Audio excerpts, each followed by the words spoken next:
I am in search of an answer if there is any life, a pattern of punishment in grave after death. If so, how a body can feel it when the soul will be in this sky.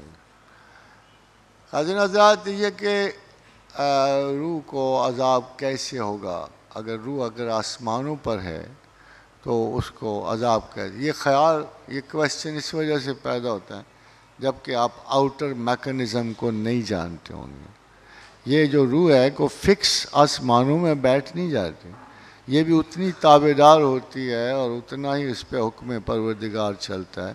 جب چاہتا ہے وہ اسے لوٹا دیتا ہے، جب چاہتا ہے اسے کھینچ لیتا ہے۔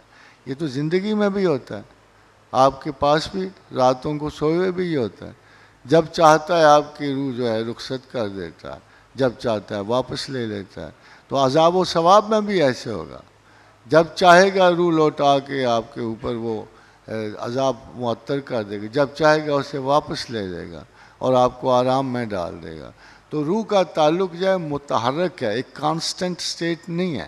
وہ روح جو ہمیں زندگی بھر متحرک رکھتی ہے، مرنے کے بعد بھی اپنے سٹیٹ کو متحرک رکھے گی اور اس کا بدن سے تعلق منقطع نہیں ہوتا، ورنہ پھر شہید جو ہے بدنی طور پہ اس کے روحانی طور پہ زندہ نہ ہوتے، مگر شہید کو تو زندگی روح میں ہے۔ تو خدا کنڈیشنز ایسی پیدا کر دیتا ہے، جیسے کہا جن کے اعمال اچھے ہوں گے ان کی قبریں وسیع تر کر دی جائیں گے۔ اس سے مراد یہ ہے کہ وہ ایک ایکسٹرا ڈائمنشن میں ڈال دیے جائیں گے جہاں بندشیں نہیں ہوگی۔ مرنے کے بعد روح تو کسی بھی چیز سے گزر جاتی ہے، اس لیے ان کو اسپیشل ڈائمنشنز نہیں ہوتی، وہ صرف ٹیمپورل ڈائمنشنز میں ڈالے جاتے ہیں۔